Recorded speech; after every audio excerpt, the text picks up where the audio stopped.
Hello viewers, আপনাদের মাঝে আবারও একটা নতুন ভিডিও নিয়ে আসলাম। পাবদা মাছ কীভাবে চাষ করবেন বিস্তারিত জানতে আপনারা পুরো ভিডিওটি দেখেন। পাবদা মাছ যদি চাষ করতে চান, একক চাষ করার জন্য আপনারা পুকুরটা প্রচুর পরিমাণ পানি থাকলে পুকুরটা একবারে শুকায় নেবেন। শুকায় দুদিন হুক দিয়ে তারপরে চুন সার কয়েক করে তারপরে আপনারা চাষ করতে পারেন। পাবদা মাছগুলো 4 থেকে 5 মাসের ভিতরে বাজারজাত করতে পারেন। প্রতি শতকে 400 থেকে 500 পিস। আপনারা একক চাষ করলে 400 থেকে 500 পিস দিতে পারেন। আবার সাথে 3 থেকে 4 পিস করে বাংলা দিবেন। 5 থেকে 6 মাসের ভিতরে বাজারজাত হয়ে যাবে। এই মাছগুলো চাষ করে অল্প দিনে আপনারা লাভবান হতে পারবেন যদি একক চাষ করতে চান।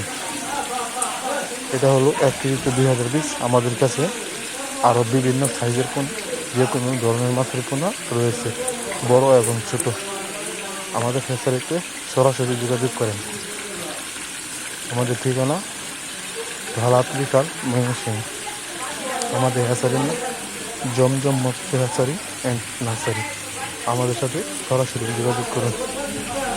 এই মাছগুলো আপনারা এসে নিয়ে যেতে পারবেন। আমরা বাংলাদেশের বিভিন্ন জায়গায় হোম ডেলিভারি দিয়ে থাকি।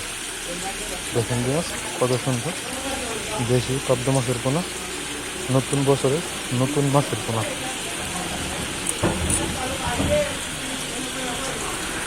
যে যেখান থেকে আমার ভিডিওটি দেখছেন অবশ্যই আমার নতুন মেম্বার হয়ে থাকলে অবশ্যই চ্যানেলটি সাবস্ক্রাইব করবেন।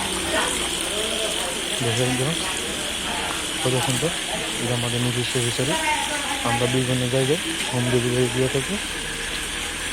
ডেলিভারি দিচ্ছি 2 লক্ষ মাছের পোনা। অবশ্যই সবাই ভালো থাকুন।